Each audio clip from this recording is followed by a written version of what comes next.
Hindi maalis ang tingin ni Nababot, Rose at Victoria kay Feli, na abala sa pakikipaglaro kay Marcus. Bawat kilos ni Feli ay nakamasid silang tatlo.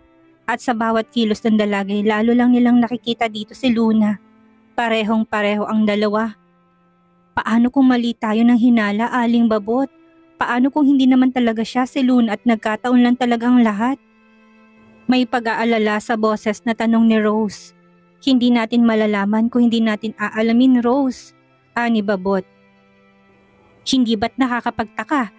Nasa dinami-dami na namasukan dito para maging yaya ni Marcus. Ay siya lang ang nagustuhan nito. Saka napansin niyo naman hindi ba? Mula sa kilos, pananalita, hubog ng katawan, kulay ng mata, lahat ay parehong-pareho sila ni Luna. Tumango-tango ang dalawa sa sinabi ni Babot. Alam na alam ni Babot ang lahat kay Luna dahil halos ito na nagpalaki dito nang mawala si Magda. Itinuring niya itong isang parang tunay na apo. Tama ka, Aling Babot, hindi natin malalaman kung wala tayong gagawin. Singit ni Victoria. Tumingin si Rose sa dalaga. Ano naman ang magagawa natin para malaman kung totoo na siya talaga si Luna? May naisip ka bang paraan? Hindi ba sinabi niya sa atin na wala siyang maalala? Di tulungan natin siya na bumalik ang alaala niya. Suwestyon ni Victoria na agad namang sinang-ayon ng dalawang matanda. Tama si Victoria, Rose. Kailangan nating tulungan si Luna na bumalik ang alaala niya.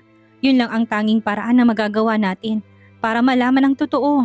Desidido silang tatlo. Gagawin nilang makakaya nila. Matulungan lang si Luna. Feli POV. Kumunot ang noo ko nang makitang nagtutulakan sa paglapit sina Aling Babot at Ate Rose sa akin. Sandali, may gusto ba silang sabihin sa akin? Isip-isip ko. Feli, agad akong lumapit sa kanila nang marinig ang pagtawag ni Ate Rose.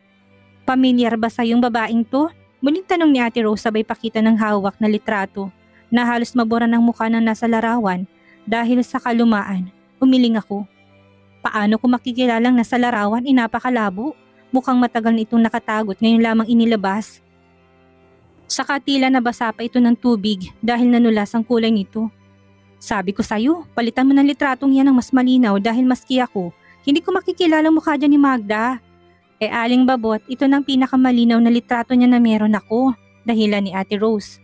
Nagpalipat-lipat ako ng tingin sa kanilang dalawa. Sandali lang po, sino po ba yan at tinatanong niyo ko kung kilala ko siya? Kunot ang noon na tanong ko sa kanila. Si Magda ang babaeng ito, siya ang nanay ni Luna, sagot ni Aling Babot.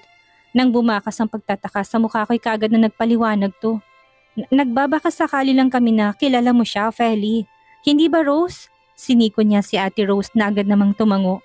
Kinabukasan ay muling nagpunta si Victoria sa mansyon at walang tigil sa kakakwento sa akin tungkol kay Ma'am Luna. Mula kung paano sila nagkakilala hanggang sa tulungan siya nito na kailangan niya ng tulong na mahospital ang kapatid nito. Malaki ang pasasalamat niya kay Ma'am Luna dahil napakabuti ng puso nito para tulungan sila. Hindi daw nagdalawang isip ito na tulungan sila. Tunay ngang nakakabilib ang namayapang asawa ni Sir Murphy. Napanganga ako nang biglang sampalin ni Aling Babot si Ate Rose. Aling Babot naman, abay dahan-dahan lang, acting lang naman to reklamo ni Ate Rose. Halos magpagulong-gulong naman si Victoria habang tumatawa. Ano ba kasing ginagawa nila? Wag po, regalo po yan sa akin ni Nanay. Pinaliit pa ni Ate Rose ang boses. Pero imbis na magmukhang pangbatang boses ay tila yun ang naipit na palaka. Kaya naman maging ako'y natawa na rin. Regalo? At saan naman siya kukuha ng pambili nito? Ngumisi sa Aling Babot na parang pangkontrabidang dating. Nakita mo na, kahit ikaw alam mong wala naman kayong perang pambili ng ganito. Natigilan ako, tinaas ni Aling Babot ang kanyang kamay. Hawak ang isang kwintas. Si Magda, ninakawan ako para bilhan ng regalong inggitera niyang anak. Ngayon ay tumakas na siya dala pang iba ko pang mga alahas. Feli! Natigil sila sa ginagawa na mapaupo ako habang nakahawak sa ulo ko na napakasakit. Hindi lamang ang kwintas ang pamilyar sa akin. Maging ang mga salitang binibitawan nila ay ganun din.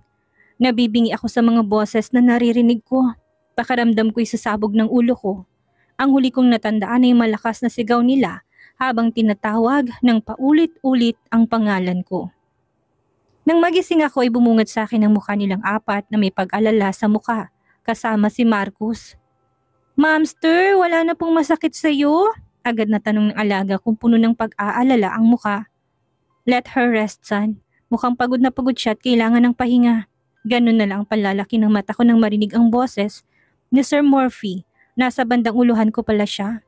Hindi ko mabasa ang ekspresyon ng mukha niya, kaya naman abot hanggang langit ang kaba ko. Simula nang may mangyari sa amin ay ginawa kong lahat para iwasan siya.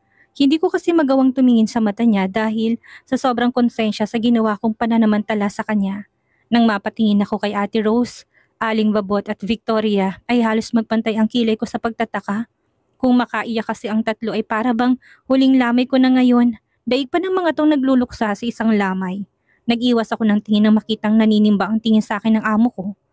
Milyon-milyon na kaba ang lumagan sa dibdib ko dahil sa klase ng pagkakatingin niya sa akin.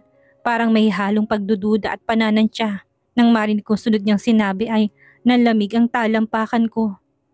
Leave us. May pag-uusapan kami. Motoridad na utos ni Sir Murphy. Nagmamakaawa akong tumingin kila Aling Babot na wag akong iwan, pero mukhang hindi nila nakuha ang gusto kong iparating. Nang maiwan kami ni Sir ay hinawakan ko ng tuhod ko sa ilalim ng kumot. Nanginginig kasi ito sa kaba. Nung naginom kami ng mga kaibigan ko, ikaw bang naghatid sa akin sa kwarto ko? Seryoso niyang tanong. May ginawa ba ako sa'yo na hindi mo nagustuhan? Naku sir, anong hindi nagustuhan? Sumisigaw nga po ako sa sarap, sagot ng utak ko. Sir, hindi po ako naghatid sa iyo sa kwarto. Nakatulog na po kasi ako pagkatapos kitang tanungin tungkol sa bestida. Bakit po sir? May problema po ba? Gusto kong palakpakan ng sarili ko dahil nagawa kong hindi mautal sa harap niya ngayon. Kahit ang totoo ay parang sasabog ang dibdib ko ngayon. Tila nakahinga si Sir Murphy nang marinig ang sinabi ko. Well, that's good. Tumayo ito at naglakad na paalis habang nakapamulsa. Pero saglit tong huminto sa paghakbang at nilingon ako. I'm sorry for lying to you, Feli. I was the one who brought you that red dress. Nag-iwas ito ng bigla ng tingin habang namumulang tenga. Tingin ko kasi ay bagay sa'yo yon. At tama nga ako, bagay na bagay sa'yo. Naiwan ako nakanganga sa sinabi ng amo ko hanggang sa impit na ako napatili sa sobrang kilig na nararamdaman ko. Tama nga ako. Siyang nag-iwan ng bestida sa kwarto ko. Sa sobrang pangit ko ay napakababa ng confidence ko. Pero dahil sa sinabi ni Sir sa akin ngayon, pakiramdam ko ay napakaganda ko at ang haba-haba ng buhok ko. Pagbibigyan ko muna ang sarili ngayon na magmaganda. Ngayon lang naman.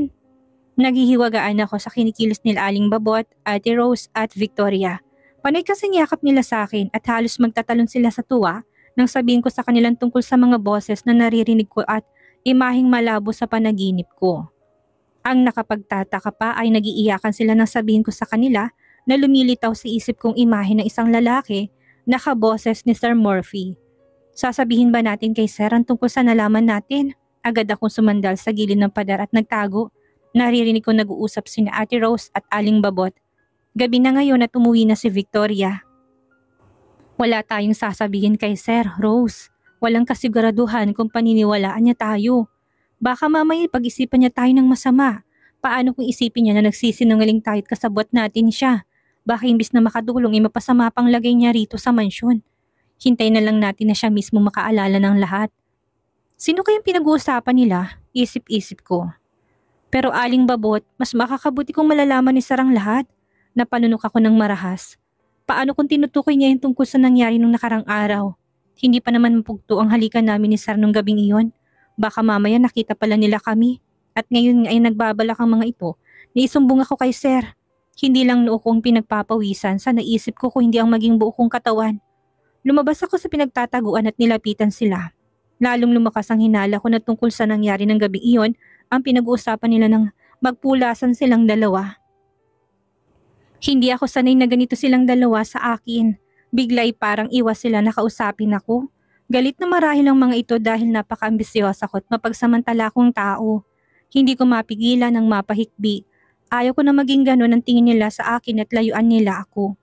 Malapit sila sa puso ko at mahalaga sila sa akin kaya mahalaga sa akin ang nasa isip nila. Pero anong magagawa ko? May nangyari na sa amin ni Sir at wala akong makapang pagsisisi sa puso ko. Ay Diyos kong bata ka, bakit ka umiiyak? Tarantang nilapitan ako ni Aling Babot. Si Ate Rose naman ay lumapit din at hinagod ang likod ko. Nakikiusap ako sa inyo, Aling Babot, Ate Rose. Huwag niyo akong isumbong kay Sir. Lumuluhang pakiusap ko. Hindi ko naman sinasadyang nangyari. Bigla ko na lang naramdaman at hindi ko na napigilan. Hindi naman natuturuan ng puso, hindi ba? Umiiyak kong sambit habang parang batang nagpapahid ng luha gamit ang likod ng palad. Nagkatinginan ng dalawang matandang puno ng pagtataka ang muka.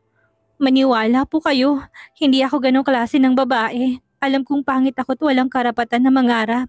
Alam ko na hindi kami bagay dahil bukod sa mahirap lang ako, ay ubod ko pa ng pangit. Pero mahal ko po talaga siya. Handa ako manilbihan dito habang buhay para sa kanilang mag-ama. Please, parang awa nyo na. Huwag niyo akong isumbong. Ayaw ko mapaalis dito. Mahabang litanya ko habang patuloy sa pagluha. Nang mapatingin ako sa kanilang dalawa, ay nakaawang pareho ang labi nila habang nakatingin sa akin. Mahal mo si Sir Murphy? Hindi makapaniwalang tanong ni Ate Rose. Nang makabawi si Aling Babot ay marahan nitong siniko si Ate Rose. Ano ka ba, Rose?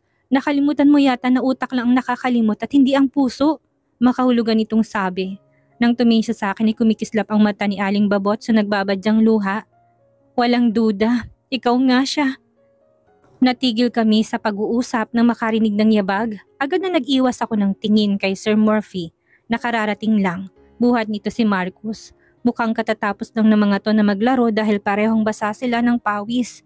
Nang iabot niya sa akin si Marcus, ay todo baling ang ulo ko sa ibang direksyon para hindi magsalubong ang aming mata. Nang magtamang balat namin ay tarantang napausad ako palayo. Nang lingunin ko sila Aling Babot at Ate Rose ay bigla na lang nawala na parang bulang dalawa. Nakahinga ako ng maluwag dahil mukhang wala silang balak na isumbong ako. Mabuti na lang talaga't malakas ako sa kanila. Kahit pangit ako, ay swerte pa rin pala ako. Pakiramdam ko ay hihimatayin ako ng halikan ni Sir Murphy si Marco sa pisngi. Paano ay napakalapit ng mukha nito sa akin?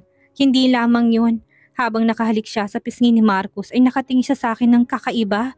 Para bang may bagay siyang pilit na inaalala. Nang dumako ang tingin niya sa bandang leg ko ay nakatakip ako ng kamay dito.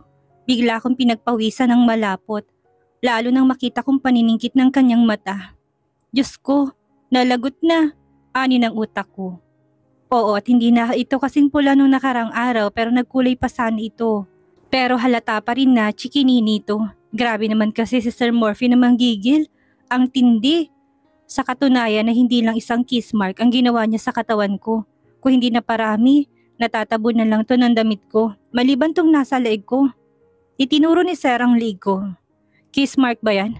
Tahasan itong tanong na ikinalunok ko. Pinigil kong pumiyok sa harap niya at sinagot siya. Oo sir, kiss mark nga.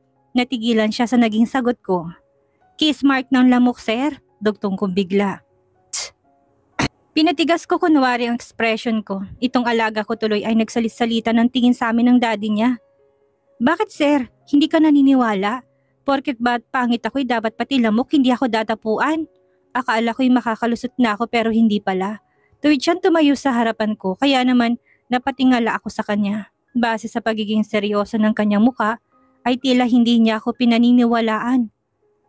Let me remind you Feli, walang lamok sa mansyon na ito maski isa. Tumiim ang bagang nito. Kung kiss mark yan, sinong may gawa niyan sa'yo? Namutla ako. Ano ba namang klaseng tanong yan, Sir Murphy? Masyadong personal? Kandautal ako at hindi magawang tumingin sa kanya, kaya nagiko na lang ako ng ulo. Sige sir, papaliguan ko na si Marcus. Wika ko sabay sibat. Halos takbuhin kong kwarto ng alaga ko marating lang ito. Ginawa ko lahat para iwasan si Sir Murphy. Hindi ko kasi alam kung hanggang kailan ko kaya magsinungaling kapag kaharap ko na siya. Hindi ko matagalan ng klase ng tingin niya. Nakakatunaw. Nandito kami ngayon nila Aling Babot at Ate Rose sa isang department store dahil may bibilhin kami. Tuwang-tuwa kaming tatlo dahil binigyan kami ni Sir Murphy ng pang-shopping namin. Ang sabi pa nito ay para daw malibang kaming tatlo. Hindi lang naman kami ang binigyan ni Sir. Maging ang lahat at yun na nga lang ay hindi kami pwedeng sabay-sabay na mag-day off. Kaya naman sa susunod na araw ng iba. Ang totoo ay sa palengke lang namin mamimili para mas makamura. Pero hindi pumayag ang amo namin. Nawili ako sa pagpili ng mga pabango para kay Lola Sita, kaya naman hindi ko na malay na napalayo na ako sa kanila. Natuon ng atensyon ng lahat sa malakas na boses ng isang babae. Anong ginagawa ng dalawang muchacha dito? Aba, wala bang nakapagsabi sa inyo na bawal ang malansang isda dito? Habang lumalapit ako, saka ko nalaman na si Aling Babot at Ate Rose ang kausap ng boses na yon. Nang huminto ako sa likuran ng babae, natigilan ako. Sobrang sikip ng dibdib ko. Sa hindi malamang dahilan ay nanginginig din ang katawan ko. If I knew nandito kayo, ay sa iba na lang sana ako namili. My God! Sinisira niyong image ng store na to. Hindi dapat nandito mga katulad niyo. Maarting dugtong pa ng babae. Sumusobra ka na ah. Bakit? Mayaman lang ba pwede dito? Sa kasino ka ba para malitin ang trabaho namin? Kung kanina hindi ko alam kung bakit nanginginig ang katawan ko, ngayon ay alam ko na. Napuput ako sa kanya. Nang humarap sa akin ng babae, mas lalo nag-apoy sa galit ang dibdib ko. Katulad ng nadama ko kay Sydney, hindi ko siya gusto.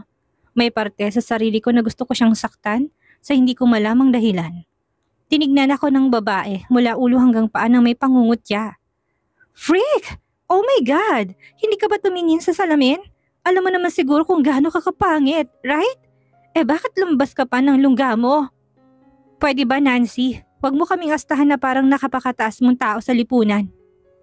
Kabit ka nga lang ng isang direktor, palaban na sabi ni Ate Rose. Laos ka na't buti nga sa'yo. Kung may malansa dito, ikaw yun at hindi kami. Nancy palang pangalan ng babaeng ito. Nanlilisik ng mga mata nito ngayon. Buisit talaga kayong matanda kayo, no? Agad na humarang ako dito na magtangkatong lapitan si Ate Rose. Get out of my way, freak! Aray! Bitawan mo ko! Dahil hindi nito napaghandaan ang ginawa ko, hindi ito nakapalag nang higitin kong buhok niya. Hindi ko pinakinggan ang pag-awat nila sa amin. Katulad ng saktan ko si Sydney ay blankong utak ko ngayon. Ang tanging laman lamang nito ay makaganti na hindi ko alam kung bakit. Hindi ko magawang tumingin kay Sir Murphy habang kausap nitong mga pulis dito sa presinto. Oo, nasa presinto kami. Buisit kang pangit ka. Ano ba, bitawan niyo nga ako? Hindi pa kami tapos ng freak na yan.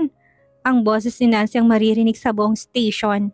Hanggang ngayon ay ayaw nito magpaawat. Hindi nito matanggap na hindi man lang ito nakaganti kanina. Hindi ko sigurado kung namamalikmata lang ako pero mukhang galit si Sir Murphy kay Nancy. Nang tumingin kasi si Sir sa babae, madilim ang mukha nito. Sa bagay, ako nga rin na hindi ito gusto. Ewan ko ba kung bakit. Habang sakay kaming tatlo nila Aling Babot at Ate Rose sa sasakyan, ay wala kaming kibo. Paano'y nahihiya kami sa amo namin? Dahil sa nangyari ay naabalang oras nito sa anak. Dapat pala hindi ako nagpadala sa nararamdaman ko. Hindi naman ako ganito noon. Mahabang pasensya ko pero pagdating kina Sydney at Nancy ay kumukulo ng hustong dugo ko. Pagdating sa mansyon ay kagad na humingi ng pasensya ang dalawang matanda. Sir, pasensya na kayo. Pero walang kasalanan si Feli. Pinagtanggol lang niya kami kay Nancy. Alam namin na hindi na dapat umabot pa sa ganun. Matanda na kami kaya dapat ay hindi kami naging marahas at pumatol. Walang ibang dapat sisihin kundi kami. Mariin akong umiling sa sinabi ni Aling Babot. Ako ang dapat nasisihin dito. Hindi ko napigilan ang sarili ko at naging marahas ako. Sir, pasensya na pero wala silang kasalanan. Sandali nga, wala kaming kasalanan. Ang Nancy na yun ang talagang may kasalanan. Kasalanan ng babaeng yun, sir. Masyado kasing mabahong bunganga niya. At kung ano-ano pang sinasabi sa amin. Kumuyam ang kamao ko kapag naalala ko ang pagmumukha niya, gusto ko pa siyang saktan hanggang sa madurog ang mukha niya. Let this happen as a lesson to everyone. You can leave now. Paglabas namin ng library ay dumiretso kaming tatlo sa garden. Akala ko'y ako ang may galit kay Nancy pero maging sila ding dalawa. Pamilyar ba sa'yo ang babaeng yan, Feli? Ang boses niya? Ang ugali niya? Kapag kuha ni biglang tanong ni Ate Rose. Nagtataka man ako sa klase ng tanong niya ay tumango na lang ako dahil yun ang totoo. Hindi ko na binanggit sa kanilang puot na nararamdaman ng dibdib ko. Para dito dahil hindi ko rin naman maipapaliwanag kung bakit. Kumunot ang noo ko nang iabot nila sa akin ng isang kwintas. Sa oras na magbalik ang alaala mo ay malalaman mo kung sinong tunay na nagmamay-ari niyan. Makahulugan na sabi ni Aling Babot. Napaigik ako sa sakit ng may dalawang babae na sumisipa sa akin. Hindi ko magawang gumanti dahil mas pinili kong protektahan ang nasa sinapupunan ko. Bawat sipa, sampal at sabunot sa buhok ko'y tiniis ko lahat. Nagkakamali ka ng kinalaban, Luna. Papatayin ka namin. Isang singhap ang kumuwala sa labi ko nang magising ako. Nang kapain kong pisngi ko'y tama nga ako. Umiiyak ako. Pero bakit? Hindi ko maintindihan kung bakit palagi ako nananaginip ng mga pangyayari na hindi ko matukoy. Kung panaginip nga lang ba o mga alaala. Hindi malinaw ang mukha nilang lahat. Pero ang labis na pinagtataka ko ay Bakit Luna ang tawag nila sa akin sa panaginip ko? Nang gabing iyon, hindi na ako muli pang dinalaw ng antok. Nakahimas ako ngayon sa tiyan ko habang pilit na inaalalang panaginip ko. Para kasing malaki ang tiyan ko sa panaginip ko, na para bang buntis ako. Ano ba itong iniisip ko? Panaginip lang naman yun. Naisa tinig ko. Tama, isang panaginip yun. Weirdong panaginip. Dahil sa paunti-unting pagsulpot ng nakaraan kay Feli, sa kanyang panaginip ay unti-unti kaya'y manumbalik ng kanyang nawalang alaala. Paniwalaan kaya siya ni Morphe, sakaling sabihin niyang siya si Luna? Yan ang ating aalamin sa susunod nating kabanata.